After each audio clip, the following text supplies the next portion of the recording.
اللہ کے نبی نماز پڑھاتے تھے، آپ کے نواسے حضرت حسن رضی اللہ تعالیٰ عنہ سجدے کی حالت میں آپ کے کندھے پر سوار ہو جاتے تھے۔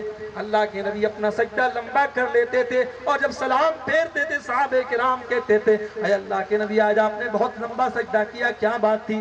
آپ نے فرمایا میرا بچہ حسن میرے کندھے پر سوار تھا، میں نے سوچا جب تک وہ اچھے طریقے سے اپنے نانا کی پیٹھ پر سوار ہو کر کے اپنا شوق پورا نہ کر لے تب تک میں نے سجدے سے سر اٹھانا پسند نہ کیا، سر اٹھانا گوارا نہ کیا۔ کتنی محبت کرتے تھے اللہ کے نبی بچوں سے، نماز پڑھاتے تھے اللہ کے پیارے نبی، اور عورتیں بھی پیچھے مسجد میں آتی تھی، اگر کسی عورت کے بچے کے رونے کی آواز سن لیتے تھے اللہ کے پیارے نبی صلی اللہ علیہ وسلم تو اپنی نماز کو مختصر کر لیتے تھے، چھوٹی نماز پڑھ لیتے تھے تاکہ بچے کی ماں پریشان نہ ہو جائے، بچہ پریشان نہ ہو جائے۔ اللہ کے نبی اپنے پیارے نواسوں کو چوما کرتے تھے، ان کو لاڈو پیار کیا کرتے تھے۔ ایک مرتبہ آپ اپنے نواسے کو پیار کر رہے تھے، ایک دیہاتی آدمی جس کا نام اقرا بن حابس تھا، اس نے کہا اے اللہ کے نبی ہمارے تو 10 بچے ہیں، ہم اپنے بچوں کو لاڈو پیار نہیں کرتے، اپنے بچوں کو چومتے نہیں ہیں، اور آپ کو دیکھتا ہوں کہ آپ اپنے بچوں کو چوما کرتے ہیں۔ اللہ کے نبی نے فرمایا اولا املک ان نزع اللہ من قلبک الرحمہ، اگر اللہ نے تیرے دل سے رحمت کو نکال دیا ہے تو میں کیا کر سکتا ہوں؟ بچوں سے پیار کرنا یہ تو رحمت کی نشانی ہے۔ تو گھر کے اندر سکون لانا ہے، چھوٹوں سے پیار اور بڑوں کا احترام ہونا چاہیے۔ اور آگے بڑھیے، 2-3 پوائنٹ اور بیان کر کے بات ختم کروں گا، 10 منٹ اور میرے پاس ٹائم ہے۔ گھر کے اندر اگر سکون لانا ہے میرے بھائیوں تو گھر کے اندر نرمی کا ماحول ہونا چاہیے۔ یہ نہ ہو ہمیشہ باپ ہاتھ میں ڈنڈا لے کے بات کرے، باپ گھر میں داخل ہو تو بچے ڈر جائیں، سہم جائیں، بیوی جلدی سے کنارے ہو جائے کہ صاحب بہت بڑے داروغہ صاحب آ گئے، بہت بڑے جو ہے عظیم شخصیت آ گئی۔ گھر میں محبت اور نرمی کا ماحول پیدا کرے۔ اللہ کے نبی حضرت عائشہ سے کہتے ہیں یا عائشہ ارفقی، اے عائشہ نرمی سے کام لیا کرو، ان اللہ یحب الرفق فی الامر کلہ، اللہ تعالیٰ ہر چیز میں نرمی کو پسند کرتا ہے۔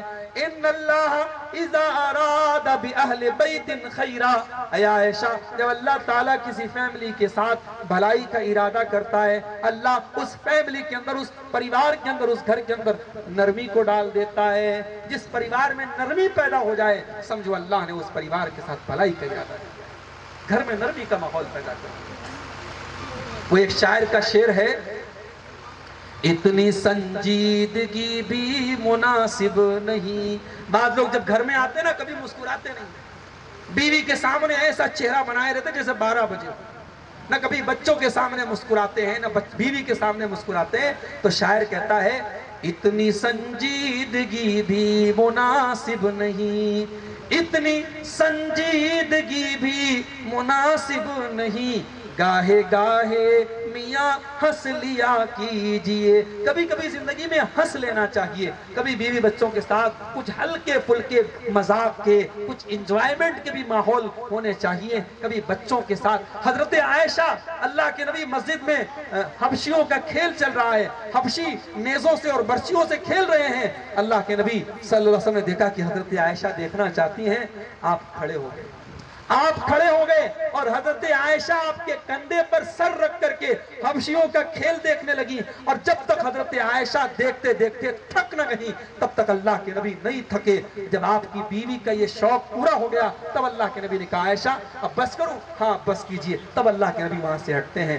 تو یہ ایک گھر کا ماحول ہونا چاہیے، گھر میں پیار اور محبت کا اور نرمی کا ماحول ہونا چاہیے۔ اور میرے پیارے ساتھیوں، اگر گھر میں چین اور سکون چاہتے ہو تو گھر میں ایک دوسرے کے جذبات کا احترام ہونا چاہیے، بیوی شوہر کے جذبات کا احترام کرے، شوہر بیوی کے جذبات کا احترام کرے، ساس اپنی بہو کو بیٹی سمجھے، بہو اپنی ساس کو ماں کا درجہ دے۔ گاڑی ایک ون وے ٹریفک سے گاڑی نہیں چلتی ہے، تالی ایک ہاتھ سے نہیں بجتی ہے۔ ساس یہ چاہتی ہے کہ بہو اس کو ماں کا درجہ دے، اور ساس بہو کے لیے الگ معیار بنا کے رکھتی ہے اور بیٹی کے لیے الگ معیار بنا کے رکھتی ہے۔ یہ کام نہیں چلے گا۔ اگر بیٹی، جب تک بیٹی کی شادی نہیں ہوئی تھی، بیٹی ماں کے ساتھ کچن میں ہاتھ بٹاتی تھی، اگر بیٹی کی طبیعت خراب ہے، بیٹی لیٹی ہے، ماں کو کوئی پرابلم نہیں ہے، ماں روٹی بنا رہی ہے، ماں کھانا بنا رہی ہے، بیٹی کی طبیعت خراب ہے. لیکن اگر بہو کی طبیعت خراب ہے تو بہو انسان نہیں ہے کیا، وہ جانور ہے؟ بہو کی طبیعت خراب ہو جائے، بہو بیمار ہو جائے، بخار میں مبتلا ہو جائے، سر میں درد ہو جائے، مگر بہو تو نوکرانی ہے، اسے تو کھانا بنانا پڑے گا، اسے تو گھر کے روٹین کے کام کرنے پڑیں گے. میرے بھائیو، معاف کرنا، یہ بہو کے ساتھ ظلم ہے. اگر ایک ساس یہ چاہتی ہے کہ مجھے میری بہو ماں کا درجہ دے تو اسے بھی اپنی بہو کو بیٹی کا درجہ دینا پڑے گا. رشتے ایسے نہیں چلتے ہیں، رشتے صرف منوانے سے نہیں چلتے ہیں، رشتے ماننے سے چلتے ہیں. ایک دوسرے کی قدر کرو، ایک دوسرے کا احترام کرنا سیکھو. اللہ کے پیارے نبی فرماتے ہیں لا یفرق مومن مومنۃ ان کرہ منھا خلقا رضی منھا آخر. خبردار کوئی مومن مرد اپنی بیوی سے الگ نہ ہو، اپنی بیوی سے جدا نہ ہو. اگر کسی بات پر بیوی سے کے اوپر غصہ آ جائے، مان لو بیوی نے کھانا اچھا نہیں بنایا، مان لو بیوی نے کھانا اچھا نہیں بنایا تو تمہیں غصہ آ گیا کہ صاحب میری بیوی کو کھانا بنانا نہیں آتا.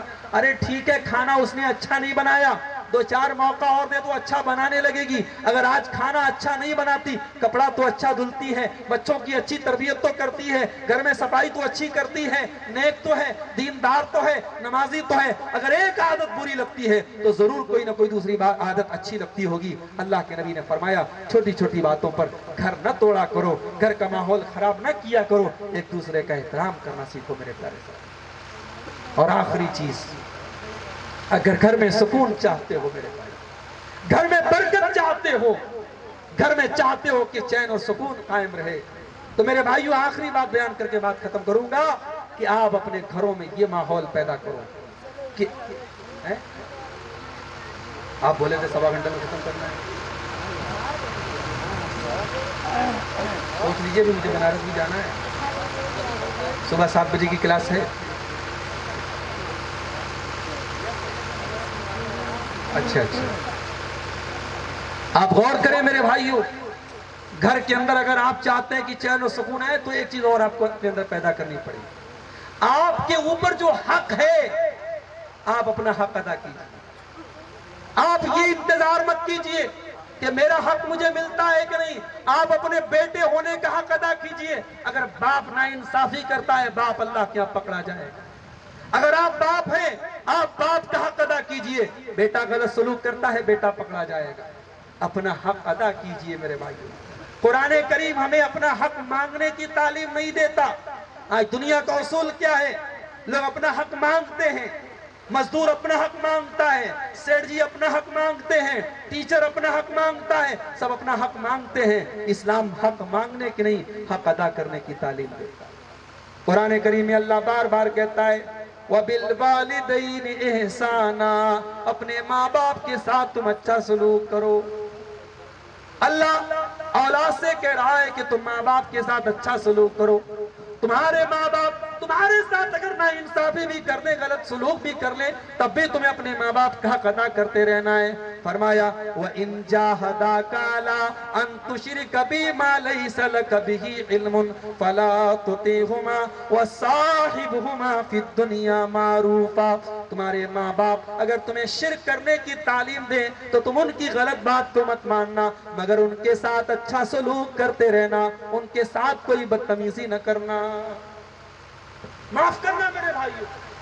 ہمارے یہاں اس پر بڑی تقریر ہوتی ہے کہ ماں باپ کا یہ حق ہے. اس پر کیوں نہیں تقریر ہوتی کہ اولاد کا بھی حق ہے؟ اگر دنیا میں ایسے بوڑھے ماں باپ موجود ہیں جن کی آنکھوں میں آنسو ان کے بیٹوں کی وجہ سے آیا ہے، تو میں کتنے ایسے بیٹوں کو جانتا ہوں جن کی آنکھوں میں ان کے ماں باپ کی وجہ سے آنسو آئے. کتنے ایسے باپ ہیں جو اپنی اولاد کے ساتھ ناانصافی کرتے ہیں، ایک بیٹے کو زیادہ دیتے ہیں، ایک بیٹے کو کم دیتے ہیں، اولاد کے حقوق میں ناانصافی کرتے ہیں. کیا یہ غلط نہیں ہے؟ کیا یہ ناانصافی نہیں ہے؟ کیا اللہ کیا اس کی پکڑ نہیں ہوگی؟ اللہ کے نبی کے پاس حضرت بشیر رضی اللہ تعالیٰ عنہ آتے ہیں. اے اللہ کے نبی، میں اپنے بیٹے نعمان کو ایک غلام دینا چاہتا ہوں، اور ایک روایت میں کہ اپنے بیٹے نعمان کو میں ایک باغ دینا چاہتا ہوں. آپ نے فرمایا کیا تمہارے اور بھی بیٹے ہیں؟ ہاں اللہ کے نبی اور بھی بیٹے ہیں، کیا تم نے سب کو غلام دیا؟ کیا تم نے سب کو باپ دیا؟ نہیں ہے اللہ کے نبی، میں نے سب کو نہیں دیا۔ آپ نے فرمایا میں اس ظلم کے اوپر میں گواہی نہیں دے سکتا ہوں، یہ ظلم ہے اور میں ظلم کے اوپر گواہی نہیں دے سکتا ہوں۔ اور ایک روایت میں الفاظ ہیں اتقوا اللہ وعدلوا بین اولادکم، اللہ سے ڈرو اور اپنی اولاد کے درمیان تم انصاف کرو۔ تو اولاد کے ساتھ، ماں باپ کو یہ چاہیے کہ اولاد کے ساتھ انصاف۔ اور یہاں ایک پوائنٹ کی بات آپ کو بتاؤں، کسی کے 4 بیٹے ہیں تو یہ پاسبل ہے کہ کسی ایک بیٹے کی محبت زیادہ ہے، کبھی چھوٹے والے کی محبت زیادہ ہوتی ہے، کبھی بڑے والے کی محبت زیادہ ہوتی ہے، محبت میں کمی بیشی ہو سکتی ہے، مگر ماں باپ کو اگر کسی بیٹے سے محبت کم ہے، کسی سے زیادہ ہے، تب بھی جب کوئی گفٹ کریں گے، کوئی سامان دیں گے تو اس میں انصاف سے کام کریں گے، برابری سے کریں گے۔ محبت کم اور زیادہ ہے ظاہر نہیں کریں گے، اگر ظاہر کریں گے تو بچوں میں حسد پیدا ہوگا۔ حضرت یعقوب علیہ السلام کو دیکھو، یعقوب علیہ السلام اتنے بڑے پیغمبر اور اتنے بڑے نبی ہیں، ان کے 10 بیٹے الگ بیوی سے اور 2 بیٹے الگ بیوی سے، یوسف اور بنیامین الگ بیوی سے اور 10 بیٹے الگ بیوی سے ہیں۔ اور یعقوب علیہ السلام حضرت یوسف کو اور ان کے بھائی کو بہت زیادہ چاہتے ہیں، بہت زیادہ پیار کرتے ہیں، بہت زیادہ لاڈ کرتے ہیں۔ اور یوسف علیہ السلام بڑے پیارے اور بڑے خوبصورت تھے، بڑے نیک بھی تھے، لیکن حضرت یعقوب جب اپنے 2 بیٹوں سے زیادہ پیار کرنے لگے تو قرآن کریم میں اللہ بیان کرتا ہے کہ 10 بیٹوں نے آپس میں میٹنگ کی، اور میٹنگ کے دوران کیا کہا کہ لَيُوسُفُ وَأَخُوهُ أَحَبُّ إِلَىٰ أَبِينَا مِنَّا وَنَحْنُ عُصْبَةٌ، ہم 10 بھائی ہیں لیکن ہمارا باپ ہم کو چھوڑ کر کے یوسف اور ان کے بھائی سے زیادہ پیار کرتا ہے۔ اِنَّا بَانَا لَفِي ضَلَالٍ مُبِينٍ، ہمارے باپ تو کھلی ہوئی گمراہی میں پڑ گئے ہیں۔ تو باپ اگر کسی ایک بچے کے ساتھ کوئی ایسی محبت ظاہر کرے گا جو زیادہ ہے دوسرے بچوں کے مقابلے میں، تو بچوں کے درمیان حسد اور کا جذبہ پیدا ہوگا اور یہیں سے گھر میں بگاڑ پیدا ہوگا۔ اس لیے میرے بھائیوں، باپ کو چاہیے کہ اپنے ساتھ انصاف کا معاملہ کر دے۔ یہ ایک سوال آیا ہے کہ حج کرنے جا رہا ہے تو جاتے وقت کوئی دینی پروگرام منعقد کر سکتا ہے یا نہیں، اور دوست احباب کو، رشتہ داروں کو، گاؤں کو کھانا کھلانا درست ہے یا نہیں۔ دیکھیے، اگر مسئلے کی آپ بات کریں، کوئی کبھی کسی بھی موقع پر کسی کو بھی دعوت کھلا سکتا ہے، دعوت کھلانے کے لیے مولوی صاحب سے مسئلہ پوچھنے کی ضرورت نہیں ہے، مگر مسئلہ یہ ہے کہ حج ایک عبادت ہے، اور آج ہم یہ جانتے ہیں کہ اس طریقے کی چیزیں بڑی تیزی سے سماج میں ایک رواج پا جاتی ہیں۔ اب اگر کوئی ایک آدمی گاؤں میں حج کرنے گیا اور اس طریقے سے دعوت دے کے جائے گا تو یہ ایک رواج بنتا چلا جائے گا، اور بہت ساری جگہوں پہ بن چکا ہے۔ ہمارے بنارس کی میں بات بتاتا ہوں آپ کو کہ حج کرنے حاجی صاحب جب جانے لگتے ہیں تو جانے کے پہلے جتنے رشتہ دار ہیں، ان کے سسرال کے لوگ ہیں، ان کے بھائی لوگ ہیں، ان کے بھتیجے لوگ ہیں، سب لوگ ان کو دعوت دیتے ہیں اور اچھی خاصی دعوت ہوتی ہے۔ اور جب حاجی صاحب حج کر کے آتے تو وہ سب کو دعوت دیتے ہیں۔ اب پتہ یہ لگا کہ اگر میاں بیوی حج کرنے گئے اور 4.5 لاکھ 5 لاکھ روپے ایک آدمی کے اوپر حج کا خرچ ہے تو 10 لاکھ روپے یہ آپ رکھ کے چلو، پھر 2 لاکھ روپے کی دعوت کرو، اور پھر حج کرنے کے بعد حاجی صاحب سب کو تحفہ بھی بانٹتے ہیں، اس کو ہمارے تبرک بولتے ہیں اور کہیں کی سوغات بولتے ہیں، تو وہ الگ خرچ ہے۔ اس میں بھی جب حاجی صاحب سوغات دیتے ہیں تو اس میں یہ دیکھا جاتا ہے کہ کس نے کیسی دعوت کھلائی تھی۔ جس نے مرغا کھلایا تھا اس کو مرغا کے لائق سوغات دی جائے گی، جس نے بکرا کھلایا تو اس کو بکرا کے لائق سوغات دی جائے گی، جس نے دال کھلایا تو اس کو دال والی سوغات دی جائے گی۔ تو یہ عبادت ہے میرے بھائی، عبادت کو آپ ایک رسم و رواج بنا کر کے مشکل کر رہے ہیں۔ اس لیے میرا مشورہ یہی ہے، ناجائز تو نہیں ہے دعوت اگر آپ کو دینا چاہیں، لیکن اگر سماج میں یہ رواج پکڑ چکا ہے تو پرہیز کیجیے آپ، خاموشی کے ساتھ، زیادہ پبلسٹی کرنے کی ضرورت بھی نہیں ہے۔ ٹھیک ہے، حج کا فارم بھرا، حج آ گیا، فارم قبول ہو گیا، میاں بیوی جا رہے ہیں، حج کرنے جا رہے ہیں، بھائی جا رہے ہیں، سفر میں جا رہے ہیں، رشتہ داروں سے مل لیجئے، معافی تلافی کر لیجئے، وہاں تک ٹھیک ہے، لیکن سب کو بلا کر کے پھر جلسہ کرانا اور دعوت کرنا یہ بہرحال کوئی بہت اچھا قدم نہیں ہے، اس سے ہمارا پرہیز کریں۔ تو میرے بھائیوں، ہم بات کر رہے تھے گھر میں چین اور سکون کی، اور مختلف پوائنٹس میں نے آپ کے سامنے رکھے تھے اور میں تو یہ مان کے چل رہا تھا کہ صاحب میرا وقت ختم ہو رہا ہے، لیکن انہوں نے کہا حضرت نے کہ آپ کا وقت ابھی باقی ہے. ایک دو باتیں اور بیان کر کے بات ختم کرتا ہوں کہ ہمارے گھروں میں سکون اس لیے بھی نہیں ہے کیونکہ صلہ رحمی کا جذبہ ہمارے اندر نہیں ہے. صلہ رحمی کا جذبہ. آج بمبئی وغیرہ میں کیا ہے، ایک فلیٹ میں ایک انسان رہتا ہے، اس کے بازو والے فلیٹ میں لوگ مر رہے ہیں، بچے پیدا ہو رہے ہیں، لوگ آ رہے ہیں، لوگ جا رہے ہیں، لیکن بازو میں رہنے والے کو نہ کوئی خبر ہے نہ اس کو کوئی فرق پڑتا ہے. وہی زندگی آج ہر جگہ کی ہو رہی ہے. کتنے نوجوان ہمارے جن کو اپنے رشتہ داروں کے بارے میں معلوم نہیں کہ ہمارے دادا کون ہیں، ہمارے بھتیجے کون ہیں، ہمارے بعض لوگوں کے خاندان بڑے ہوتے ہیں، رشتہ داریاں بڑی ہوتی ہیں، ان کو اپنے پورے رشتہ داروں کے بارے میں پتہ نہیں. اپنے رشتہ داروں کے بارے میں جانا کرو میرے بھائی. اللہ کے نبی فرماتے ہیں تعلموا من انسابکم ما تصلون به ارحامکم.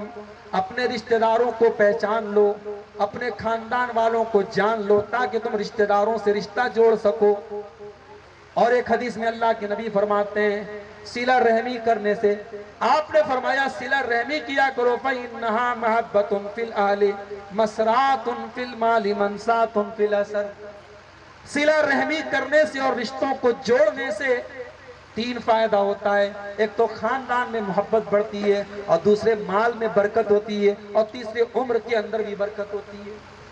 آپ بڑے پیسے والے، بڑے سیٹ ہیں، پورے گاؤں میں آپ چندہ دیتے ہیں، زکوٰۃ دیتے ہیں، لیکن آپ کے خاندان کے لوگ اگر ضرورت مند ہیں اور آپ ان کا خیال نہیں کرتے تو یہ مناسب نہیں ہے میرے بھائی، یہ صلہ رحمی کے خلاف ہے. اگر آپ کا خاندان کا اور آپ کا کوئی قریبی رشتہ دار ہے اور آپ اس کی مدد کر سکتے تو آگے بڑھ کے اس کی مدد کیجئے. اللہ کے نبی فرماتے ہیں الصدقۃ علی ذی الرحم سنتان. رشتہ دار کے اوپر صدقہ خیرات کرنے سے ڈبل فائدہ ہے، صدقہ کا ثواب بھی ملے گا اور صلہ رحمی کا ثواب بھی ملے گا. تو میرے عزیزوں، میرے بھائیوں، صلہ رحمی کا ماحول بھی اپنے گھر کے اندر پیدا کیجئے، اس سے بھی آپ کے گھر کے اندر سکون پیدا ہوگا. ایک نظم کی خواہش ظاہر کی گئی ہے، نظم بیان کر کے میں بات اپنی ختم کرتا ہوں. گدا کو بادشاہ یا بادشاہوں کو گدا کر دے. گدا کو بادشاہ یا بادشاہوں کو گدا کر دے. تو جب چاہے جسے چاہے جو چاہے وہ عطا کر دے. تو جب چاہے جسے چاہے جو چاہے وہ عطا کر دے. حباب بحر کو موتی بنا دے جس گھڑی چاہے. حباب کہتے پانی کی بوند کو. حباب بحر کو موتی بنا دے جس گھڑی چاہے. جو چاہے چیر کر دریا کی موجیں راستہ کر دے. جو چاہے چیر کر دریا کی موجیں راستہ کر دے. کہ موسیٰ علیہ السلام جا رہے تھے، اللہ کے حکم سے حضرت موسیٰ نے لاٹھی کو زمین پہ مارا اور پانی میں راستہ بن گیا. اللہ وہ ہے جو جب چاہے پانی میں راستہ بنا سکتا ہے. جو چاہے چیر کر دریا کی موجیں راستہ کر دے. جو چاہے چیر کر دریا کی موجیں راستہ کر دے. الیکشن کا ماحول ہے، بڑے پوائنٹ کا شعر کہہ رہا ہوں، ذرا غور سے سنیے گا. جو سلطانی کا دعویٰ کر رہا ہے ملک پر برسوں. جو سلطانی کا دعویٰ کر رہا ہے ملک پر برسوں. پکڑ کر ایسے ظالم کو تو لمحوں میں فنا کر دے. پکڑ کر ایسے ظالم کو تو لمحوں میں فنا کر دے. ابو بکر و عمر عثمان و حیدر جس پہ چلتے تھے. ابو بکر و عمر عثمان و حیدر جس پہ چلتے تھے اسی برحق نبی کی راہ پر ہم کو فدا کر دے، اسی برحق نبی کی راہ پر ہم کو فدا کر دے۔